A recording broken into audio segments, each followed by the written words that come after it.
And he said the age of heroes would never come again.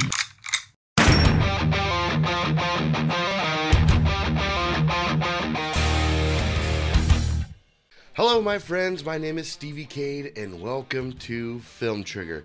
And what a beautiful world we live in where the Snyder Cut exists. Finally, years and years of fighting for this, the vision is here for all of us to view at any time we want to view it on HBO Max, as long as you're a subscriber or have a friend's code to get on their subscription. But before we get started, if you could, hit that subscribe button and the little bell ding thing so you get notified every time I upload a new video. Let's not waste any more time. Let's dive into my review for Zack Snyder's Justice League.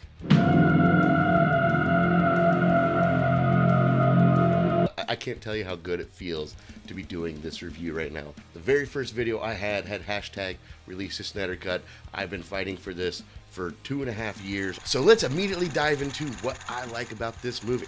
The way this movie starts out is completely epic, using Superman's death cry as the beacon, the bell that has been rung. It is not only haunting, but perfectly sets the tone that the rest of this movie has. And it also clarifies the mother boxes. The mother boxes are awakened due to this event. So not only does it solidify its story, but it also begins as a continuation from what we saw happen at the end of Batman v Superman. And we are immediately introduced to the Atlanteans, but their presence being known is very important because in the Justice League version, one of the things I didn't like about that movie was their presence was very forced. It was like, hey, real quick, here's a Aquaman origin story for you.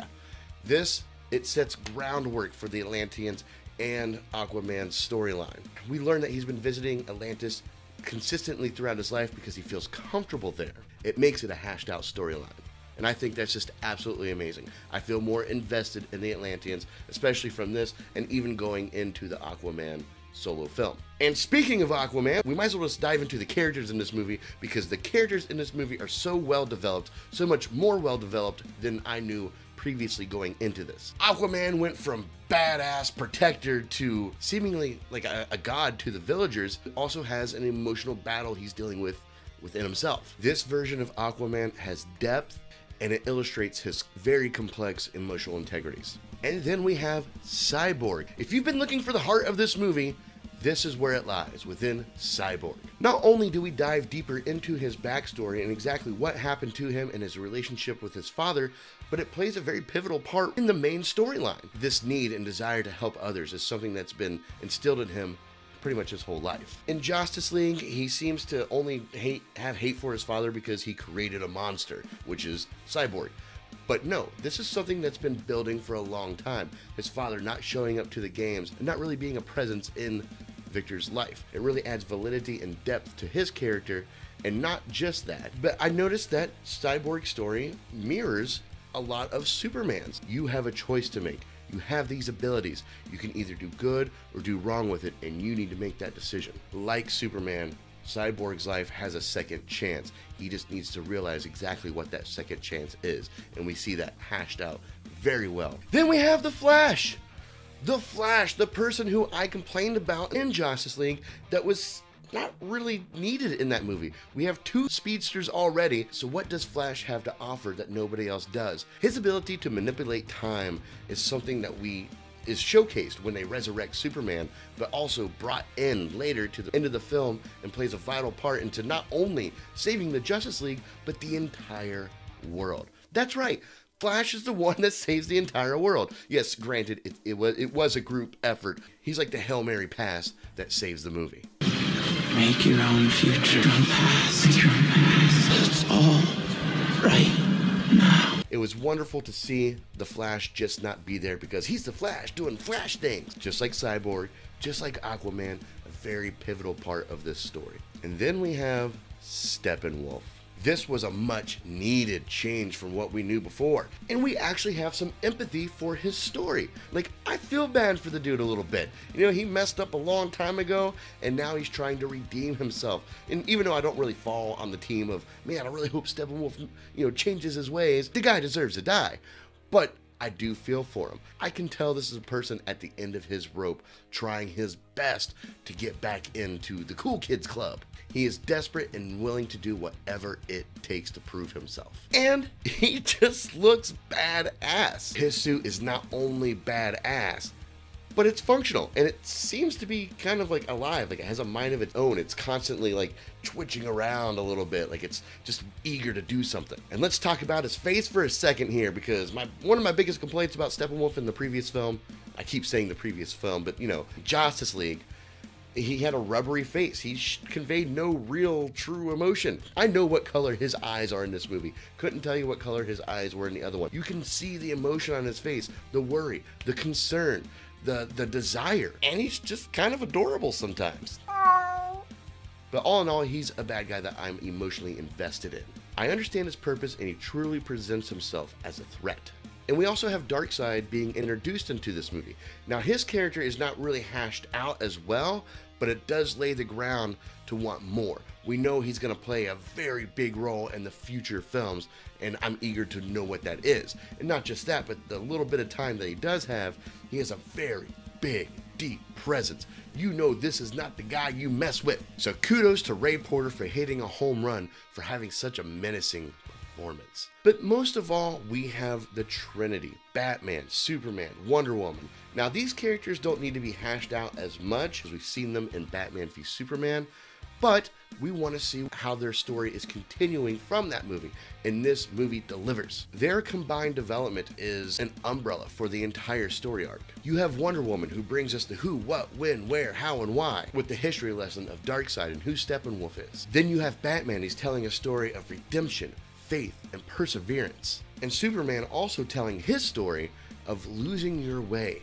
forgiveness, and new beginnings. Each are very important details of the story, and it's told from their own perspectives of growth. There's a reason why they are the Trinity, and this movie solidifies that and truly plays into them becoming Earth's new defenders. Now, the score to this movie is freaking awesome. Junkie XL is also telling a story with his orchestration, which is what you're supposed to do. You're not supposed to just play the hits. I mean, some movies, okay, you can just play the hits, but this movie's not set for that. You don't just play the hits in this film. You lay the groundwork to help sink the audience into the emotion that Zack Snyder is trying to portray, scene by scene and collectively as a movie. And to be honest with you, I was surprised not to hear Batman's BVS score in this, but now I realize why. As I said, I've watched this movie a few times, and Batman's score really plays into the change that he's going through. He's not that same brooding dun dun dun dun dun dun Batman. No, he's something else. He's growing as a person. He's learning to work well with others, and not only work well, but trust others and have faith. He's risen from the darkness and now has hope. Now, there was a moment where they did play just a little snippet of brooding Batman's score, and well, I'm not going to spill the beans on that one just yet. I'll talk about that when I get into my honorable mentions. But it's a good one. It's actually a theory I have, and I think it's a good one. Now, Wonder Woman's score. This was the same score that it was before, but they added like this tribal Amazonian warrior cry at the beginning of it. She has been around for 5,000 years as a warrior, and this little hint, this little extra oomph in her score reminds you of that. It worked beautifully. Now, as for the seemingly random song choices, there was freckled out through this movie, specifically when Barry Allen's saving Iris West in that car accident, and then when Aquaman's, chugging the whiskey as he's going back into the ocean. There's some offbeat music cues here. And on my first watch, I was like, I don't know if this really plays well into it, but into my second, third, and fourth watch, I began to understand it more, especially with Aquaman. And now in Justice League, we got this rock and roll hit, and it made him look like, he's doing his badass thing, throwing my whiskey and I'm gonna go take on the world. In this one, it has more depth. The song that is playing is more somber and almost like a cry for help. It really adds to the notion that Aquaman is something deeper. He's not just a badass doing badass things. He is a man who is kind of tormented between two worlds, and he's not sure how to handle it. And that really conveyed well with the song that they played while he was doing that. It was a sad song, and the lyrics to it, when you go back and watch it, listen to the lyrics, it really just plays into Arthur Curry being a deeper emotional character than we have previously known him to be. The ending to this movie is absolutely beautiful. As I said before, when Flash saves the world, I mean, we see him manipulate time, something we've never seen him do before in a cinematic universe, and it's played out so well. This team comes together, and I'm not queuing up the song that played in the trailers. No, I mean, they actually work together. They're not separately just doing their own things, or off pushing a car somewhere, or Superman leaving the main battle to lift a building of people and taking them away. No, that's not a problem in this movie. That's not an issue that they have in this movie. They're all focused on the one thing. They need to get this done, or the world is going to be destroyed. That scene with Flash, I mean, that is probably one of the best scenes in a comic book movie ever. But that's true with most of the stories and most of the scenes in this movie. They're cohesive, and they collectively work together to bring the team together so they can do this together. That's the idea. That's the point of the Justice League. And it gives mythological solidity to these comic book characters. And it's absolutely beautiful. Now, I'm going to end what I like right there, because I think that kind of umbrellas exactly what I feel about this movie. I could pick apart every little detail and just talk about it and rant about it, but if you want to see that, then head on over to my friend Dorbania's channel. We did an entire spoiler talk there. I'll leave the link in the description below. You can just see us nerd out and talk about everything, but I'm going to shorten this up a little bit. I am going to give you guys some honorable mentions, things that I'm not going to really dive deep into, but things that I think need to be known about what I noticed in this movie that really impacted its greatness to me. Number one, Lois said, "You spoke," not "you smell good." I couldn't believe it. It's the same shot. It's not something that was reshot in Justice League, and then going back and rewatching Justice League, I noticed that they dubbed over it. Like, she's saying, she's wording, "You spoke," and they added in, "You smell good." Who in their fucking right mind decided to put "you smell good"? They turned this very emotional moment into a bit, and that's freaking ridiculous. But I'm not here to review Justice League. I might go in a couple of rants like this, but I'm coming back. Honorable mentions. Here we go. And another thing I happen to notice that it really just tugged at my heart when I saw it is when Bruce Wayne picks up Barry Allen for the first time, and they're driving away from Barry Allen's place. There is a sign, and what caught my eye was it said, "You are not alone." I'm like, Man of Steel reference, nice. And then I looked at the rest of the sign, and it's the American Foundation for Suicide Prevention. Wow, that is poetically beautiful.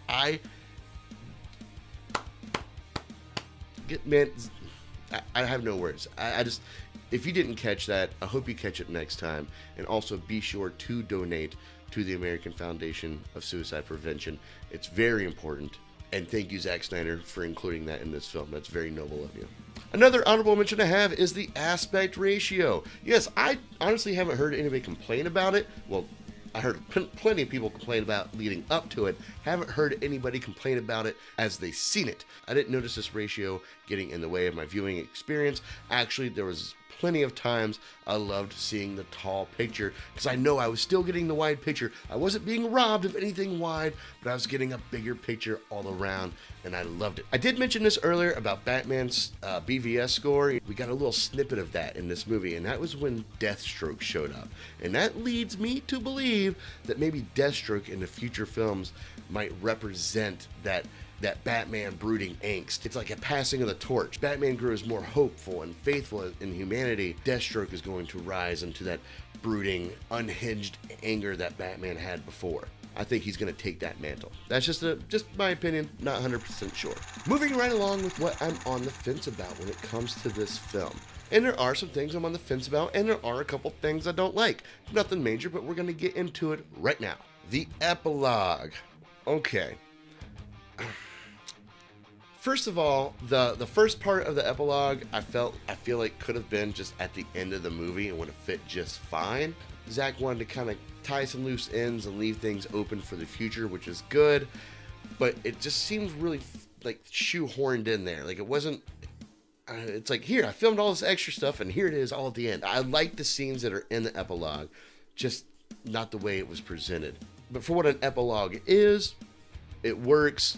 That's why I'm on the fence about it. I don't hate it, but when I'm watching it, I'm very aware that this was an afterthought. Also, a thing I'm on the fence about is Jared Leto's Joker. I was really hoping this would redeem him. I've always been hopeful that Jared Leto's Joker would get a second chance, and he didn't do bad in this part, but like, this isn't the same Joker that I know before.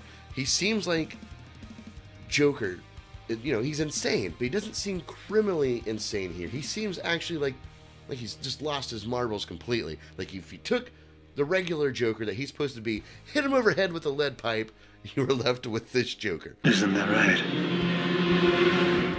Batman? Another thing that I'm on the fence about is the hot dog grab scene that Flash did. When I first saw this, now I might have kind of a perverted mind here, but it seemed very phallic to me. You know, all these wieners flying over at Iris. Yeah, I'm that guy. But it pays off. It pays off, you know, because he takes the hot dog and feeds the dog. So when that happens, I'm like, oh, okay, I get it. He was thinking ahead. But while it was happening, on my first watch, I'm like, here's this really tragic moment, and I'm watching Flash grab a wiener. You see what I'm saying? And then there's the runtime, which I completely understand. If we would have gotten the original vision when it was supposed to come out, this movie probably would have been broken up a little bit smoother between multiple parts. But we didn't get that, and that's fine. This movie, I will watch it from beginning to end every time, but it is exhaustingly entertaining. I'm like halfway through the movie, I'm like, oh man, this movie's still going? Okay. Yeah, oh, all right, yeah, fuck yeah, let's watch the rest of this. And that's just me watching it as a viewer sitting on my couch. Maybe I should just get, like, a treadmill or something, but it's an easy watch. But I am very aware of the runtime. Trust me, I spent 16 hours the past 3 days watching this movie. Martha Manhunter. Yes, I said Martha Manhunter because, you know, he was Martha. Now, this is a good scene to introduce Martian Manhunter, but I find this to be a double-edged sword. We don't really know Martian Manhunter at this point, but he's supposed to be a good guy, right? And I don't personally know a lot of things about Martian Manhunter. I don't read the comic books. This is really my first introduction to this character. And I'm like, okay, he's doing the right thing. He is trying to convince Lois that the world needs her. That's beautiful. But he's doing quite a bit of deception to do that. Now, that's probably his thing, but it seems that one of his superpowers is a double-edged sword of integrity. And that's why I'm on the fence about the character, or just a little bit that I got of it. Hopefully, the later films, it will pay off. And speaking of Martian Manhunter, also, I probably should have included this in my epilogue talk. When he visits Bruce Wayne, it just seems a lot... It just seems weird. It seems weird not for Martian Manhunter to visit Bruce Wayne, as much as Bruce Wayne's just like, hey, what's going on? Yeah? Okay, what's your name? Alright, cool. I'm going back to bed. Alright. Another... Okay, I accept it. I know what it is. I know why it's there. I accept it, and I'll just move on with my life. That's why I'm on the fence about it here. The Atlantean Bubble Talk. Now, the reason why I'm on the fence with this is because, well, let me bring out the positives on this. It's a beautiful shot, and like when you're on the outside looking in, the concept is majestic. I've also heard Snyder saying that he thought the Atlanteans would talk in clicks and squeals, you know, like fish do underwater, because when you hear humans talk underwater, you know, like, I get it. So, like, for this movie, it works, and the reason why I'm on the fence about it is because if Zack Snyder were to make a full Aquaman movie in this light, that would get really annoying every time they wanted to talk. It's like, okay, whoosh, okay, hi, yeah, okay, yeah, we're done talking, okay, whoosh, whoosh, wait, hold on, I have one more thing to say, you know, or what if, like, one person's way over there, you know, like, it works visually in the moments when they're close together, and I do like Zack Snyder's portrayal of that, the more grounded portrayal of the Atlanteans. But suspension of disbelief, I think we could have done well with just them talking underwater. Now, one of the last thing I'm on the fence about when it comes to this movie, it also adds a couple of stringer thoughts to it as well, is when Darkseid learns that the anti-life equation is there, why doesn't he just boom tube down there right then? because Steppenwolf has obviously dropped the ball before. Doesn't seem like he's somebody really trustworthy. So when this thing that you've been looking for thousands of years is found, I would imagine that Darkseid would just be like, okay, Steppenwolf, just stop right there. Don't move. I'm coming down. Show me where this is. Continue finding your mother box, but show me where this is right now. Which leads me to the question of what is the anti-life equation? Again, I don't read comic books. I'm a movie fan, and this is my first introduction into it. I'm sure I'll find out later on down the road what it is. I didn't really go into the detail of what exactly the anti-life equation does or how powerful it really is. I mean, it seems powerful because Darkseid wants it so bad, but I don't know why. And how do you lose it? How do you lose the mother boxes? I mean, you were there on Earth in the battle. How do you lose it?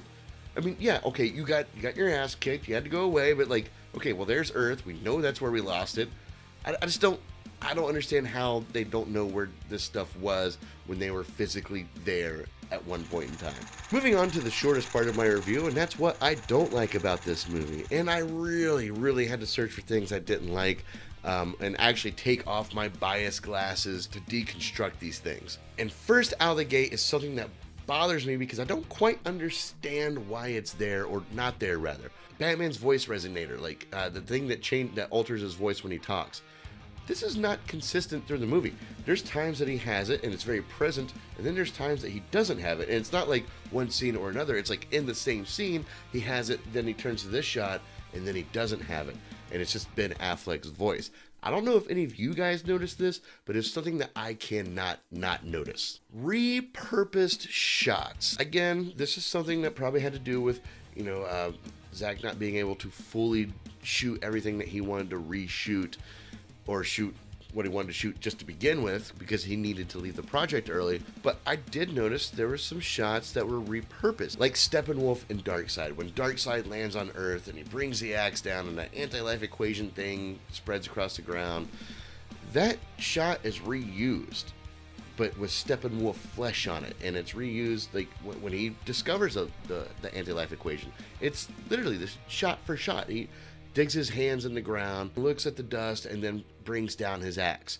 They literally took that same thing, took Darkseid's skin off of it, put Steppenwolf's skin on, and then that's that. Trying to look at it without my bias glasses on, it's something I definitely noticed, and it kind of takes me out of the moment a little bit, just because, like, oh, I've seen this before. Saw it during the history lesson. Another one would be Superman when he's holding Lois, like, the hot Lois, the burnt up Lois. I'm about 88% certain when Darkseid puts his hand on Superman's shoulder that this is a repurposed footage of when Superman killed Zod. I could be wrong. I don't think I am, but go ahead, go back, watch it, come back here, let me know in the comments below. And then in the epilogue, also another repurposed shot. And the only reason why I recognize this is because I love this shot in BVS so much. I recognize it right away. And that's when Superman shows up in the nightmare sequence and he does that whole looking up thing. That was his introduction in BVS, just repurposed for this scene. So when I see it, I automatically think of BVS. That's just how my brain works. It kind of takes me out of that moment a little bit, like, oh, repurposed footage. It's almost got that Donner cut sort of vibe to it. You know what I mean? That's why I don't like it, because it just takes me out of the moment just a little bit. Another aspect I didn't like was Wonder Woman's negligence. When she used the gauntlets on the would-be terrorist, all that stone and window glass, it's going back onto the police, and someone could have seriously gotten injured or hurt. Just seems a little bit more negligent than I think Wonder Woman would actually be. When I saw that, I was like, oh shit, Wonder Woman, what are you doing? I feel bad. I feel bad putting things I don't like, and I almost went on the route of, well, I'm just not gonna put what I don't like. But that's not fair. That's not fair to you. That's not fair to me. That's not fair to my viewing experience, or me trying to be a movie critic, or whatever I do on this channel. Now moving on to my petty point. When Steppenwolf is fighting Mira, she uses her little bubble thing to, make him fall down onto the pillar or whatever. But also when he's holding her, she uses her bubble thing again, and Steppenwolf is still just floating there like he's in water, but he's not. So, yeah, that's weird. No Kryptonians in the history battle. Again, this is a very petty point. I don't see any reason why Kryptonians wouldn't have been a part of that battle as defenders of Earth. The Kryptonian ship was known to be there for thousands of years. That little pod is open, so we know somebody got out. Somebody was there. Not Zack's fault. This is really not even a petty point as much as just me thinking they should have had it, you know, because I write movies or something, which I don't. Aquaman's one-liners get a little exhausting in this movie. Like, anytime you see Aquaman, he's just saying something like, cool, all right, cowabunga. We get it, Aquaman. You're not lame anymore. I think where it got me the most was the scene when Superman shows up. I think that's what it is, and they quickly go down and show Aquaman and Wonder Woman, and Aquaman's just awkwardly like, all right. Like, okay, seems a bit forced. But these are petty points. That's why I have petty points, because these are little things that I noticed. Maybe you didn't. Maybe you agree, disagree. I don't fucking know. Let me know in the comments below. Overall, this movie was beautiful to watch. I enjoyed every freaking minute of it. I enjoyed this movie from beginning to end, with its perfections, with its imperfections. It's something that I, like most of you, have fought for many of years, and it's great to see justice has been served to Zack Snyder, to the actors credited, to the artists that put this original piece together.